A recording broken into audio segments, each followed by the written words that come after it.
Hey everyone, Sorry. Alex back again with another video. It's vinyl tag time. These, as you guys know, these come around every single year.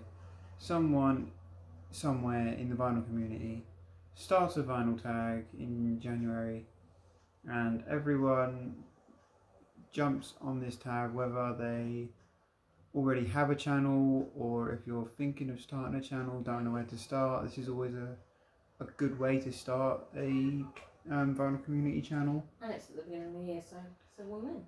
Sorry. Exactly, as my wife just said. Start of the year, start a new channel.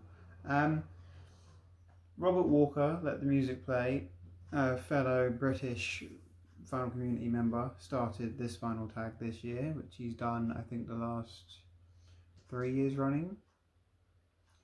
But then he's only started this tag. Like, everybody does their own vinyl tags. I think there'll probably be about 6 more before January's up. No.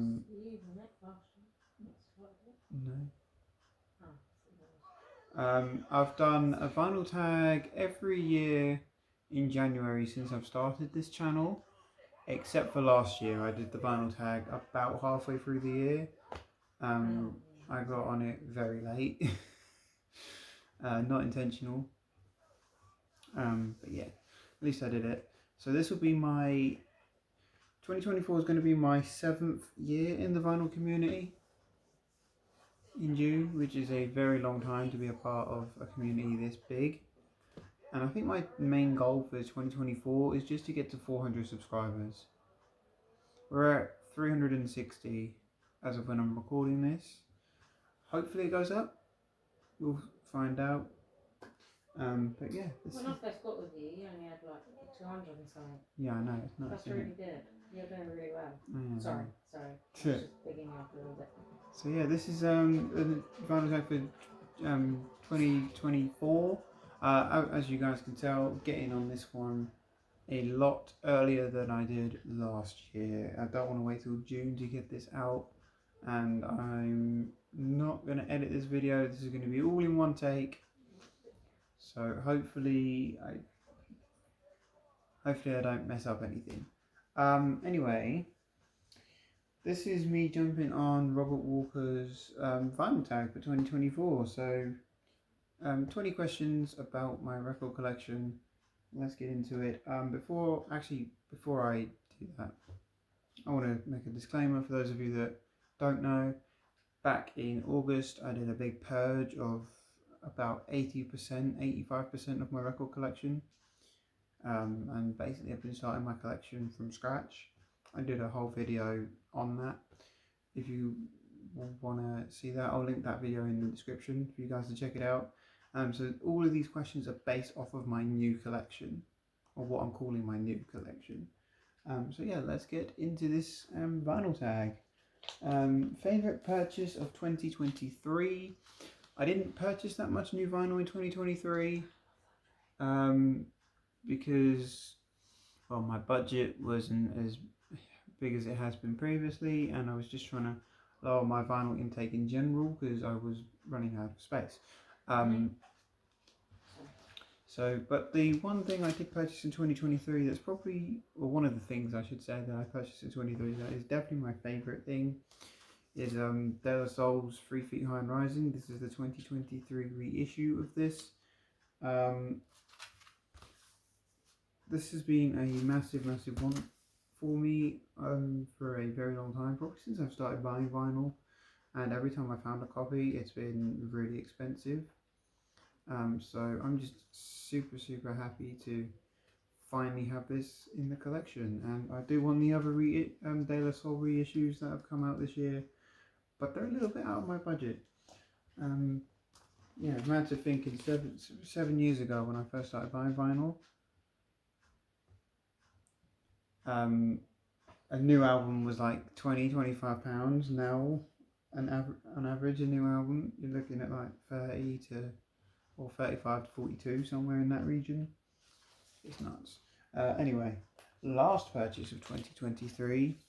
For this one, I am going with George Benson's In Your Eyes.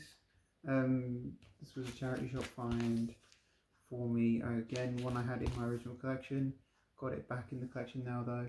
Although technically this isn't my last purchase of 2023. My last purchase was a record, but it wasn't for me, so I'm not going to be talking about it in this video. But this, for me, this is my last vinyl purchase of 2023 that I bought for me. George Benson, In Your Eyes. Yeah, love that record. Question number 3. A band or artist who released more than one album in the same year. I'm interested to see how many people are probably going to say King Gizzard and the Lizard Wizard for this one. I think on average they've released 4 albums a year or something crazy like that. But I'm not going to do that. I'm actually going to say Nas. Now this is his album God's Son. This didn't come out in 2023. In fact, this is quite an old album, 2002, I believe is the year on this one, if I'm remembering correctly. This is my favourite album from him. Well, That's Nazir. Nasir Jones, also known as Nas. Anyway, obviously this is quite an old album from him, but I'm going to be talking about him for this answer because he had 3 albums that he put out in 2023, and he also put out 2 in 2022, so pretty crazy. Unfortunately, I don't own any of those albums. As much as I love like King's Disease 2 and King's Disease 3, which he's put out over the last couple of years, I don't own copies of them. I own this though, which is a promo copy, one of my pride and joys there of my collection. I'm very happy to have that. But yeah, that's my answer for question 3. Question 4. If you could only listen to music from one decade, which decade would it be? Sorry, I've got the questions like written down here, and because I was writing them quickly, I was practically squiggling on the page, so if I move really close to the page, it's because I'm trying to read my own writing. But basically, for question 4, I would listen to the 1980s out of everything. I think it's definitely my favourite decade for music in terms of the music that was put out. I mean, this hit right here is my favourite 80s album of all time. This is ABC's The Lexicon of Love. And it's albums like this that make me love 80s music. I mean, White Feathers by Kajagoogoo is another one that I really love. Album-wise, Spandau Ballet, Duran Duran, Tears for Fears. They're just some of my favourite 80s bands that I always buy. Hall & Oates is another one. Really love their stuff from the 80s, so gotta hand it to them. Question 5. Shout a band from Manchester. I think Rob went with this one because he is from Manchester. But basically I've gone with the band Everything Everything, who I think 2 of the members or something are from Manchester. They formed at Manchester University anyway. All 4 of them went to Manchester University. They formed a band. This is the result of that coming together.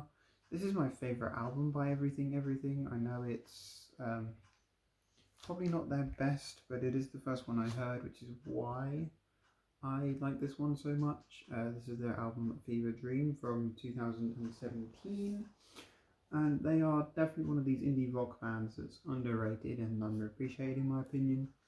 Definitely need to check out more, but yeah, they formed at Manchester University, so technically that counts.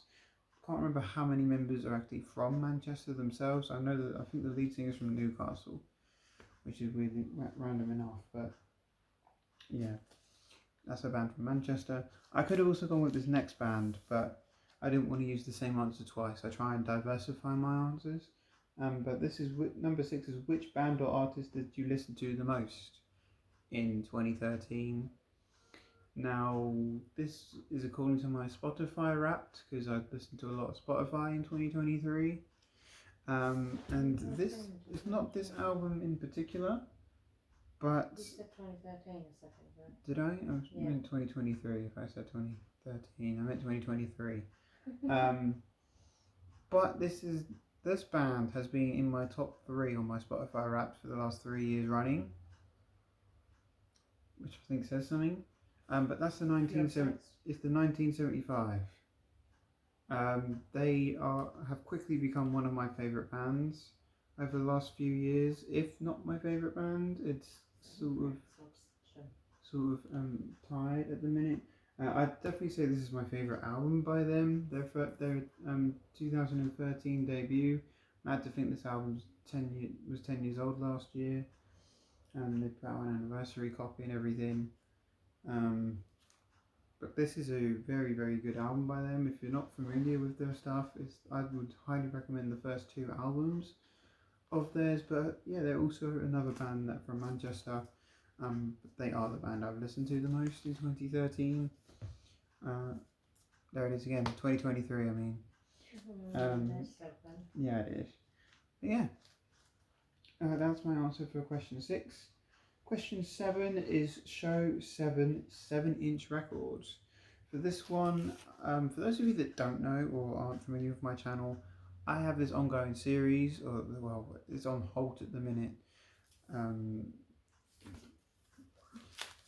But I have this ongoing series of where I show you my 7-inch record collection. I sort of go through my collection, listen to everything, sleeve it up, clean everything, put them into Discogs according to their condition and whatnot. So I did a Christmas special in December of that, where I showed off like the best of the best singles that I've sort of put aside. The 7 that I'm going to show you are some of the duplicates that I've put aside, some of the ones that I either kept the better copy of it and I don't need these ones. Yeah, I still have these lying around. So these are all duplicates that I'm going to show you. But there's 7 here, so what do you know? It's a good job I am doing the series, because otherwise I would have no idea that I had some duplicates of stuff. But here we have Duran Duran, Girls on Film. Once again, going back to one of my favourite 80s bands there. Love Duran Duran, you guys probably are aware. This is the Rolling Stones, Start Me Up. Another great song from the 80s. I actually really like 80s Stones. I know it's not their most popular era in the vinyl community, but I really like it. Boogie Oogie Oogie by Taste of Honey. Another one that was a duplicate. The Power of Love by Huey Lewis and the News. Really good song there. Stevie Wonder, Master Blaster Jammin'. Surprise, surprise, I have a double of the Stevie Wonder track. He is my favourite artist. Of course, I'm going to have duplicates and everything. Forget Me Nots by Patricia Rushen. And Tragedy by Bee Gees. Yeah, so there's 7 there, 7 inches. No rhyme or reason to those, literally just duplicate ones that I have either better copies of, or either the vinyl was better or the sleeve was in better shape, whatever the reasoning was. So there might be the odd one or two I keep a duplicate copy of, but most of my duplicates I'm getting rid of. So that was question 7. Question 8 is, which 4 music related people are you inviting to a dinner party? What are you doing? I was trying to see the best lighting. Oh, okay, sorry. So yeah, which 4 music related people are you inviting to a dinner party? Now the way I've done this is I'm trying to create I've invited 4 musicians, and you can do dead or alive musicians, it doesn't matter. But 4 musicians, which ones are you inviting to a dinner party? The way I've done this is I've kind of in my head envisioned what I would want the best sounding, if I was to have 4 people around to make a track, a song, who would I want to invite round? So for the writing aspect of it, I would have George Harrison from the Beatles. I think he's definitely my favourite Beatle. when it comes down to it. I don't have any of his solo stuff, unfortunately, so I pulled my copy of Abbey Road. But I would definitely have George Harrison round for the writing aspect of the song. And I would have Quincy Jones on production. I would love to kind of explore the mind of Quincy and how his production process works. He's definitely one of my favourite producers of all time, and the fact he can cross over into genres, because he does jazz, he's done disco, he's done soul and R&B, he's done hip hop and New Jack Swing. The fact he can cross over, yeah, he would definitely be up there for that. So I've got my writer, I've got my producer. Who would I want on vocals? Mr. Bob Marley. Yeah. I mean, why would you not? Imagine a track written by George Harrison, produced by Quincy Jones. Bob Marley sings, and me being me, I'd have to get a rapper to feature, so I've gone with Kendrick Lamar. And I've heard Kendrick in interviews as well, so I think he sounds like an interesting guy to hang out with. So I mean, a dinner party with those four people, that would be like a dream come true. Just be fine. Question number 9. A musician we lost in 2023. We lost a few. We did lose quite a few in 2023, sadly. A couple of them did hit quite hard, but I don't think there was any that hit harder than Tina Turner. Yeah. Now, unfortunately, I don't have any of her albums in my collection, so I'm having to show her autobiography here, which I'm still yet to read. But hopefully I'll get around to that this year. Unfortunately, we lost her, I think it was May of this year. And yeah, that was a sad day for music, losing the queen of rock and roll. What can I say? I mean, I don't really know what else to say. It's still sad. It's still quite sad that we've lost Tina Turner. I still can't quite believe it. But it's definitely the musician's death that hit me the hardest in 2023. So that's why I'm going with that. Question 10. If you could only listen to music from one country, which country would you choose? I nearly said America just because of my love for American rap music. But I think looking at the aspect of it and like the whole history of music, I'd definitely say England. I mean, we've had the Beatles, we've had the Rolling Stones, the Bee Gees are from England. We've got bands like Arctic Monkeys in 1975, who are among my favourite bands. And there is actually some really good UK rap music out there as well. So yeah, I would definitely pick England. I think it's got some great music throughout its history, so that's why I picked that one. Number 11. Name 3 VC members you've discovered in 2023. I haven't really discovered that many. I haven't been watching that many VC videos, or if I have, it's all the ones I usually watch. But I have got 3 I've discovered this year that I've managed to go back over my YouTube watch history and find. So Low Noise, Jason Skills, I believe I entered your contest as well earlier in the year. Discovered your channel. We have very similar tastes in music, and the fact that we both like the type of rap music you like, I like as well, and yeah, we just have a very similar taste. North Carolina Vinyl Picker, another channel I've discovered in 2023. Very good channel, very interesting stuff there. And the Vinyl Policeman, another vinyl community member that I discovered in 2023.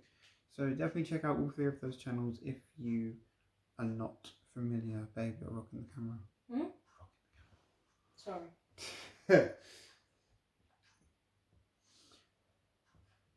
Sorry, I'm sort of having to use a makeshift Don't out yourself.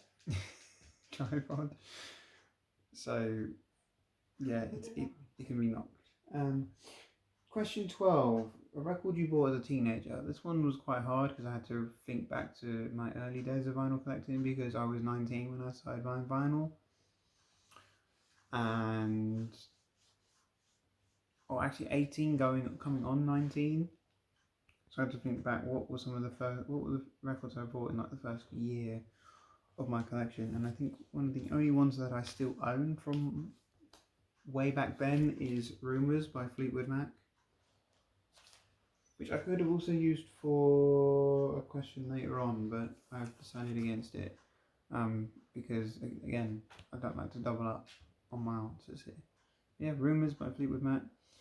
I've had this copy of this album since I was 19. So yeah, technically bought it as a teen, but before getting into vinyl at 18, 19, I was buying CDs, so I'm not counting those. Question 13, show a funk or soul record. I could have gone with a few because I did keep quite a few of my soul and funk records, but I've chosen one that I haven't shown or talked about for a while, and that is Backstabbers by the OJs. Definitely my favourite album by them. Yeah, just really good stuff here. And it's on my favourite record label of all time as well, which is Philadelphia International. Really, really love this record, love the group, love the label. What's not to like about this record, eh? Question number 14. A record is a twofer. A record everybody has and a record that nobody has. So yeah, let's get these out of the way here. A record everybody has. I'll be surprised if there's a single record collection in the world that doesn't own a copy of Dark Side of the Moon. I think even if you're not into Pink Floyd, you have a copy of this lying around somewhere that you've either inherited from somebody or you've just bought it because it's because of how iconic the album cover is. But yeah, this is definitely a record I see in. I'd say I think I've seen it in every single record collection that every time someone's done like an entire record collection video, this is cropped up in there somewhere. Like I'm pretty sure everyone has a copy of that album. And a record nobody owns. Some people may own this because I know they've reissued it in recent years, and I'm probably going to butcher the name of this, so forgive me. This is O Getana Band with I'm not even going to try and pronounce the album name, forget it. But this is an original Ghanaian pressing of this. It's Afrobeat, for those of you that are curious. Definitely look it up, and I know it's been reissued, so there are affordable copies of it out there. I have no idea what year this album was originally released. The vinyl's quite flimsy, so I'm not sure how much money Ghana would have had when they pressed this up, but still sounds really good despite how flimsy the vinyl is. Yeah, just a really good original pressing of that one. I don't know how many people own that, particularly an original, but if you can get the reissue, by all means, go for it. Question 15. A female artist that you bought in 2023. For me, there wasn't that many, but I've picked Stevie Nicks. This is Rock a Little. This is the exact album I bought in 2023. And the song I Can't Wait, which opens this album, also features on the game Grand Theft Auto 5, which my wife is playing right now. Trying to get sober, George. Sorry. Yeah, this is definitely one of my favourite Stevie Nicks albums at the moment. I have listened to this quite a few times already this year, and yeah, it's definitely one I have spent a lot of time with. Question 16, the favourite video that you've posted, and then the favourite video that you've watched. So, favourite video I've posted is probably it's actually an entire series of videos. Is my singles collection videos that I've been doing.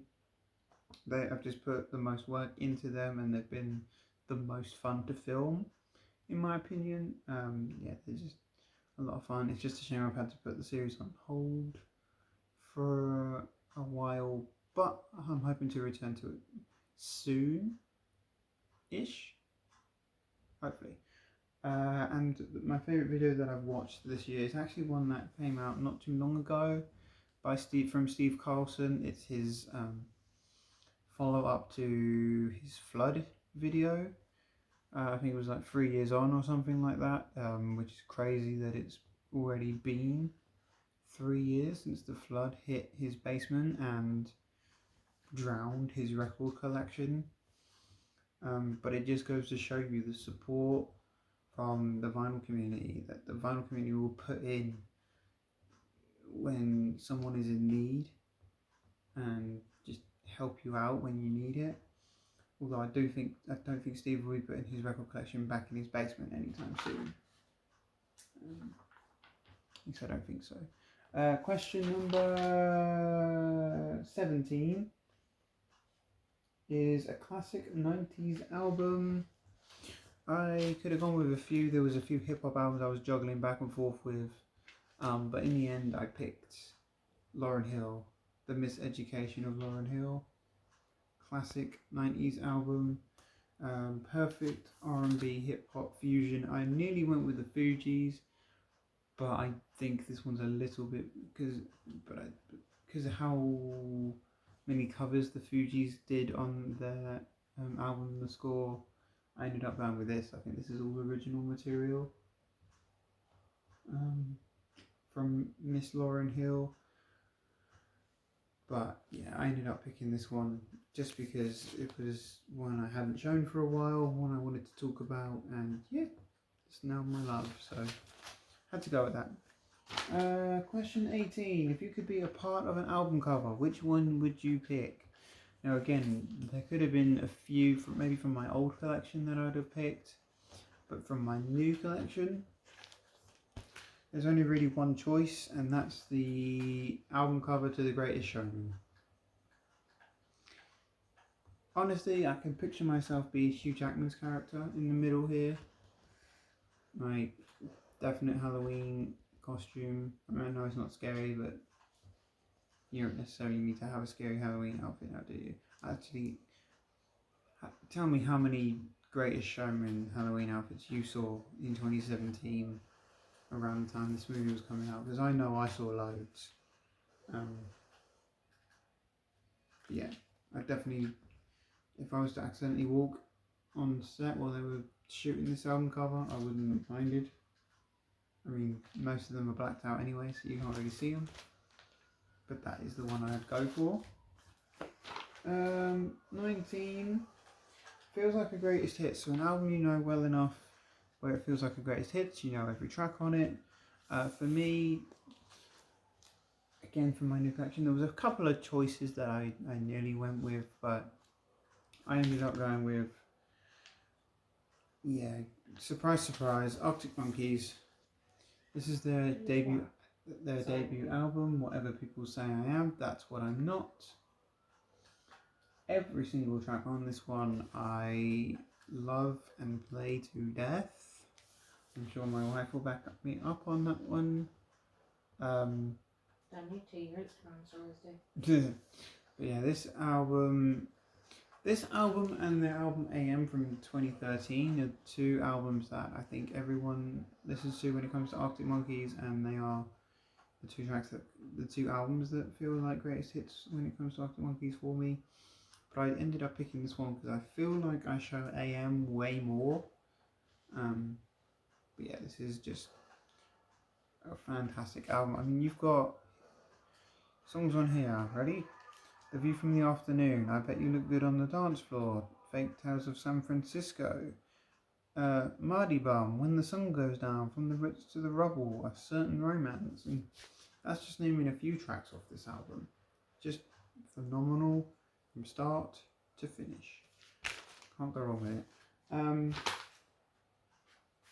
finally, question 20, released in 1974, so an album that's turning 50 this year, which this one for me was quite difficult to answer because I went through everything in my collection to see if I even had anything from 1974, and there was only one thing I could go with, and that is this Beach Boys compilation called Endless Summer.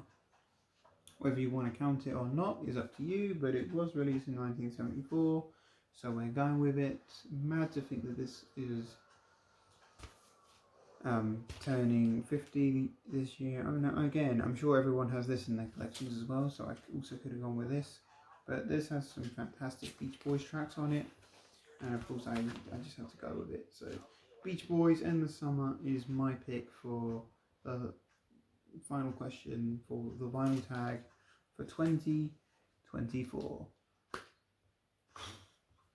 So really, we've done it, guys. 30 minutes later, and we have finally finished the 2024 vinyl tag for this, well, for 2024.